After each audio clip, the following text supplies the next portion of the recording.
دعوت stage they رہا ہوں کہ وہ آئے اور اپنی تقریر پیش کرے۔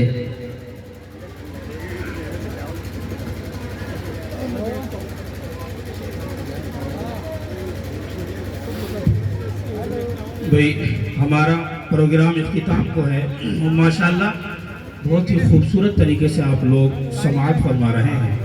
بس یہ تقریر ہے، اس کے بعد جو مکالمہ ہے اور پھر انشاءاللہ اس کے بعد پروگرام کا اختتام۔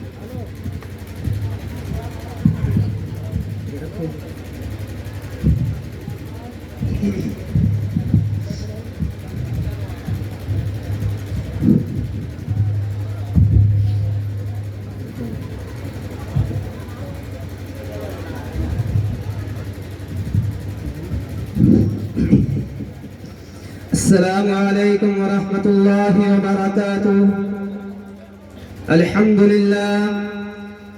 للہ رب العالمین وبہ نستعین، اما بعد، اعوذ باللہ من الشیطان الرجیم، بسم اللہ الرحمن الرحیم۔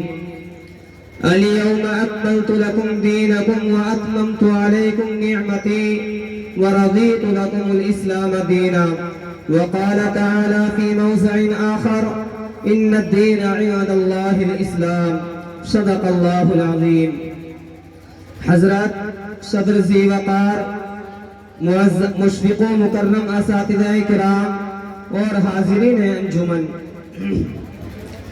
آج دل مسرت سے لبریز ہے کہ خدائے وحدہ لا شریک نے مجھ ناکارہ کو ترجمان دیوبند کے اس عظیم الشان اور تقابلی اجلاس میں مذاہب عالم میں اسلام کے امتیاز کے عنوان پر کچھ لب کشائی کی جرت بخشی۔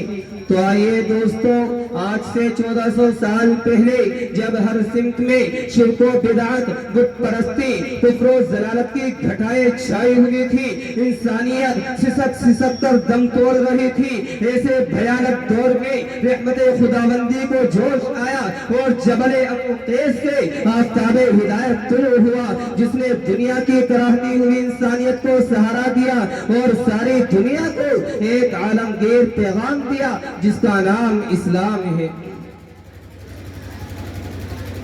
سامعین کرام، یہ تو دین اسلام کا مختصر تعارف تھا، اب آپ مشہور مذاہب عالم کا ہی جائزہ لیجئے تو یہودیت کا دائرہ شام و مصر تک محدود نظر آئے گا، نصرانیت کا دامن فلسطین و حجاز کے بنی اسرائیل ہی پر تنگ ہو جاتا ہے، بدھ مذہب کا پتہ چند ملکوں کے علاوہ کہیں نہیں چلتا، مجوسیت کی وسعت ایران و فارس سے آگے نہ بڑھ سکی، ہندو دھرم کے بھجن کیرتن کی آواز ہندو پاک تک ہی سنی گئی۔ الغرض ان تمام مذاہب کا تجزیہ کرنے کے بعد معلوم ہوتا ہے کہ ان کی پیدائش جہاں ہوئی وہی ختم ہو گئی، یا کچھ آگے بڑھ کر ان کے قدم تھکن سے چور چور ہو گئے اور وہی دم توڑ گئے، لیکن مذہب اسلام کی ایک ہی صدا نے صحرائے عرب میں ہلچل مچا دیا، بت خانوں میں دھوم مچ گئی، شیطانی طلسم ٹوٹ گیا، شراب کے مٹکے پھوٹ گئے اور ستارہ پرستی کا چراغ گل ہو گیا۔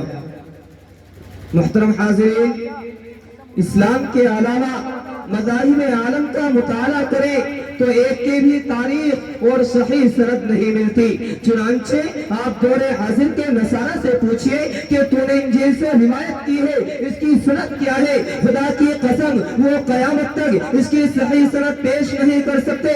یہودی کتاب کی ورق گردانی کیجئے تو باہر مضامین کے سوا ساری کتاب مشکوک و محرف نظر آتی ہے۔ آپ دور نہ جائیے، ہندوستانی کنکر شنکر کے پجاریوں سے پوچھئے کہ تمہاری مذہبی کتاب کا راوی کون ہے، تو وہ ایک ارجن کے علاوہ کسی کا نام نہیں بتا سکتے۔ خلاصہ یہ ہے کہ دنیا کی کسی بھی مذہبی کتاب کی سند موجود نہیں، یہ تو صرف اسلام کا امتیاز ہے کہ اس کی کتاب قرآن مجید کے ہر لفظ اور ایک ایک کلمے کی سند آج بھی موجود ہے اور تا قیامت حرف بحرف محفوظ رہے گی۔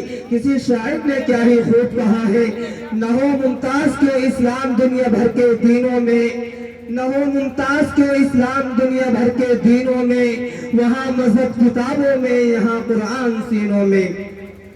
حضرات گرامی، اسلام ہی ایک ایسا عمادیر مذہب ہے جو اپنے عقائد و احکامات کی روح سے بھی تمام مذاہب میں ایک نئی شان رکھتا ہے۔ جب ہم قرآن و اسلام کی بنیادی تعلیم کا مطالعہ کرتے ہیں تو قرآن ببانگ جوہر اعلان کرتا ہے انما الہکم الہ واحد، تمہارا معبود و مسجود صرف ایک ہے۔ لیکن جب ہم دوسرے مذاہب کا معائنہ کرتے ہیں تو کوئی دو خدا کا قائل، کوئی تین، اور غضب والے غضب تو یہ ہے کہ بعض مذہب میں 33 کروڑ دیوتاؤں کا ثبوت دیا جاتا ہے۔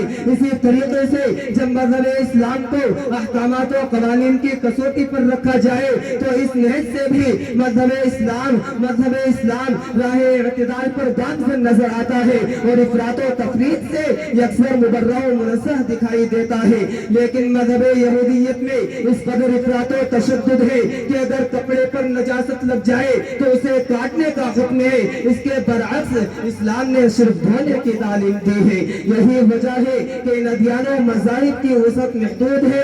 حالانکہ اسلام کی آمد کو ابھی صرف 1400 سال ہوئے ہیں، لیکن اس کا دائرہ اس قدر وسیع و عریض ہوتا چلا جا رہا ہے کہ ساری دنیا کے اہل مذاہب اس بات سے خوف زدہ ہیں کہ آخر اس کی تعلیمات میں کیا حکمت ہے کہ شب و روز اس کے عروج و ارتقاء کی خبریں آ رہی ہیں۔ ہاں اسلام ہی مکمل ضابطۂ حیات ہے، اسلام ہی فطرت بشری کے مطابق مذہب ہے، اسلام ہی زندگی کے سارے مسائل حل کر سکتا ہے۔ اس میں نہ افراط کی لعنت ہے، نہ تفریط کی شامت ہے، نہ اسراف کی اجازت ہے اور نہ بخل کی حمایت ہے، بلکہ زندگی کے ہر موڑ پر میانہ روی کا درس اور اعتدال کا پیغام ہے۔